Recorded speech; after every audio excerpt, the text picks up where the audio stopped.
Монголын залуучуудын холбоо үзүүлж байна.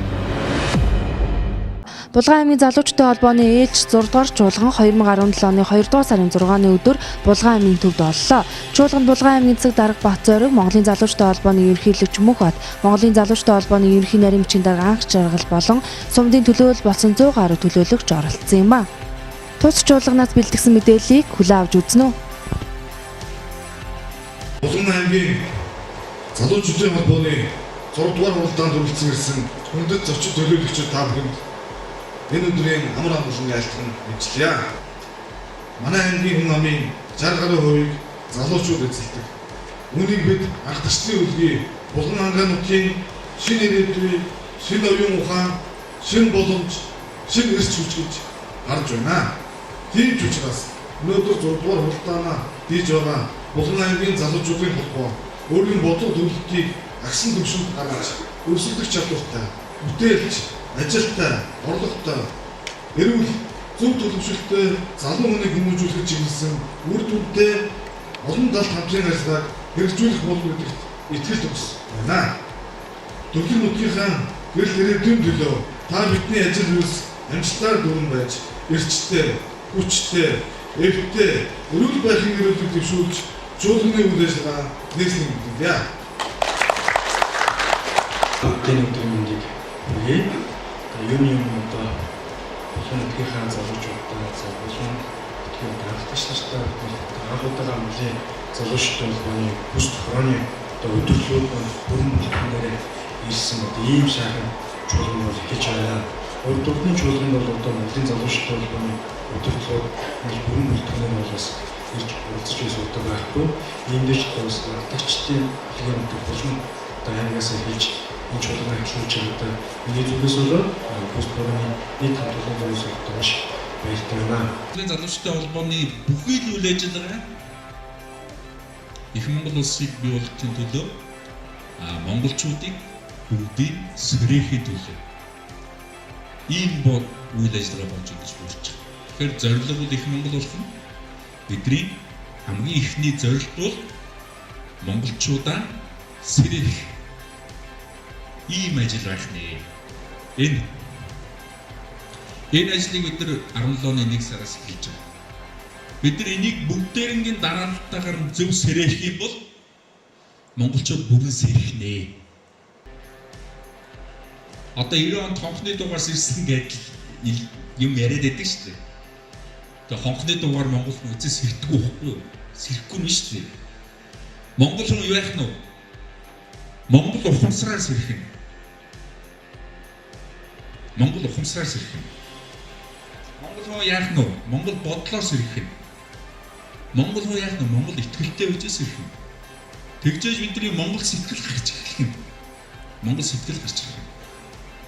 Үнэсний ард дээр бид жинхэнэ монгол ухаантай хүмүүс болж ингээд төлөвшөж эхэлж байгаа. Ингээд ардаас нь бид жинхэнэ монгол мэдрэмжтэй хүмүүс болж эхэллээ. Энэний дараа биднээс дандаа монгол санаа гарна. Энэний ардаас бид нар дандаа монгол мөрөөдлөд уран гарч эхэлж байгаа. Ингээд бид нар монгол сэрэл мэдрэх үедээ явж. Энэ сэрэлийн хамгийн чухал үйлчлэл юм бол сэрхүү байхгүй. Сэрхүү бол дандаа гинэгдэх үе. Гинэгдэх. Дараа нь бид нар жинхэнэ нөгөө өсөс гэдэг зүйлийг чинь хүсэх хүмүүс. Дуун байдаг ш. Өсөн хүсэлээ тэгтээ. Тэгэхээр тэрийг өс мэдхгүй байна. Хөөсний хөтчүүд айхтар учраас яддаг дууны үгэн дээр үлдээсэн. Зөвхөн хүсэхтэй бол хүсэх. Тэрний дараа бид жинхэнэ суутай хүмүүс. Дэлхийн сууд хүмүүс гэдэг үстэй. Суутай хүмүүс. Тэрний ардаар жинхэнэ монгол зэрэгтэй хүмүүс.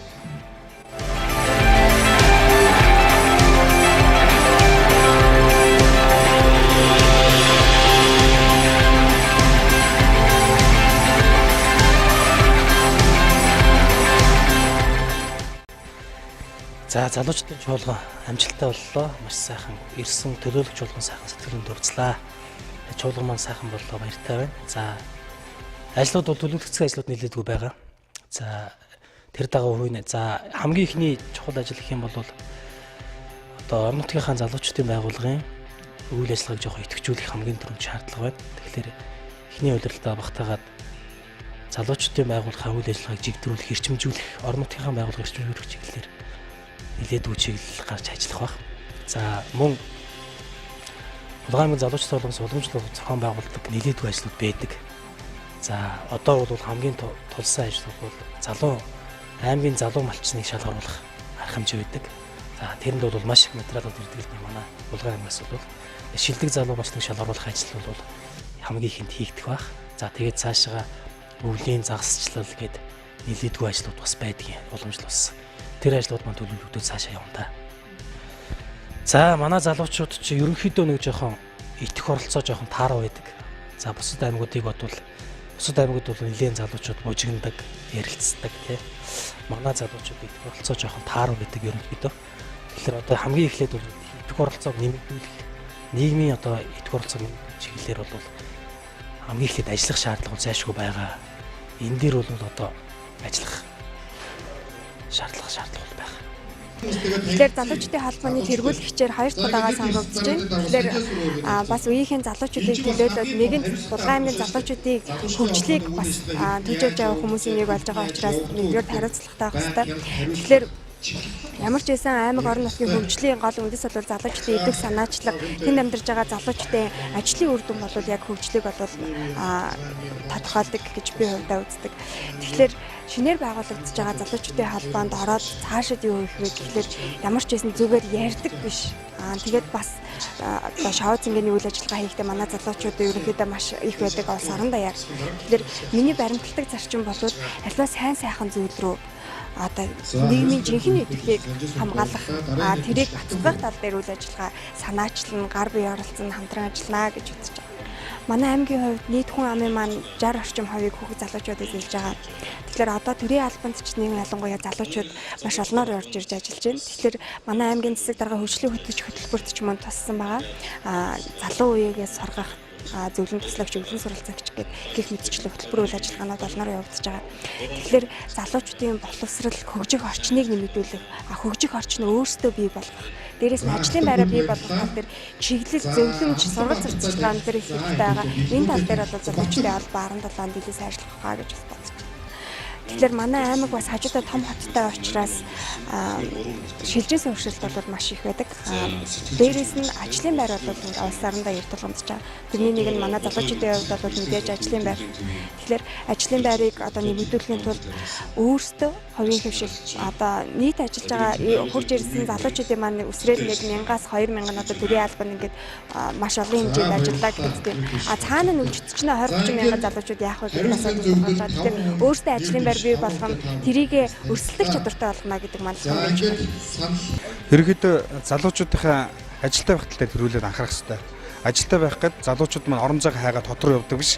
Орон зайгаа дүүргээд өөрснөө бий болгоод орон нутгатаа бизнес эрхэлдэг тий. Монгол уламжилт арга зүгээрээ ирээдүгөө төлөвлөдөг ийм л чиглэлээр ерөнхийдөө бол бид бол ажил хийх байх ерөнхийдөө. За миний харж байгаагаар бол хөдөө орон нутгийн залуучууд ажилгүй байна, орлогогүй байна гэдэг хөгжлөөс хол байна гэдэг. Одоо тийм биш. Хөдөө орон нутгад телевизэл байна, интернетийн нөхцөл байвал байна, бүх юм байна, тийм ээ. Тэгэхээр энэ хамгийн их эрүүл агаалт дээрээс нь яг төрсөн нутагтаа нэгсэндээ хөгжлийн үрийг тарих. За мөн ах эгч нарынхаа тий аав ээжийнхээ залгамжийг үргэлжлүүлээд орон нутгад ажиллаж амьдрах боломж бүрэн бий. Тэгэхээр бид бүхэн тэр болгон төрийн байгууллага гэж зүтгэхгүйгээр мөн одоо орон нутгад яаж одоо орчин цагийн бизнесийг ажил амьдралыг хийгээд явуулах боломжтой. Тэр боломжийн талаар бид бүхэн эрэлхийлнэ. Эхлээд залуучуудынхаа оюун сэтгэлгээд өөрчлөх хэрэгтэй, мэдээ сургалтанд хамруулах хэрэгтэй. Тэр талаануудыг л ерөөхдөө төлөх үед нэ. Улаан аймгийн залуучуудын ер нь тулгамдж байгаа хамгийн том асуудал нь юу вэ? Нэг хэрэг. Ерөөдөө л ажлын байр. Ерөөсөө л ажлын байр байгаа. Энэ ажлын байрыг бид нар бий болгохын тулд томоохон үйлдвэрлэх хэрэгтэй. Энэ үйлдвэрлэлийн талаар малаас гарч байгаа шахагдчихгүй баялаг шүү дээ. Энэ баялагаа бид нар үйлдвэрлэл болгоод эцсийн бүтээгдэхүүн болгоод булган гэдэг шошготой бүтээгдэхүүн гаргахын тулд залуучуудаа явах авралдах хэрэгтэй. Тэрний төлөө явна.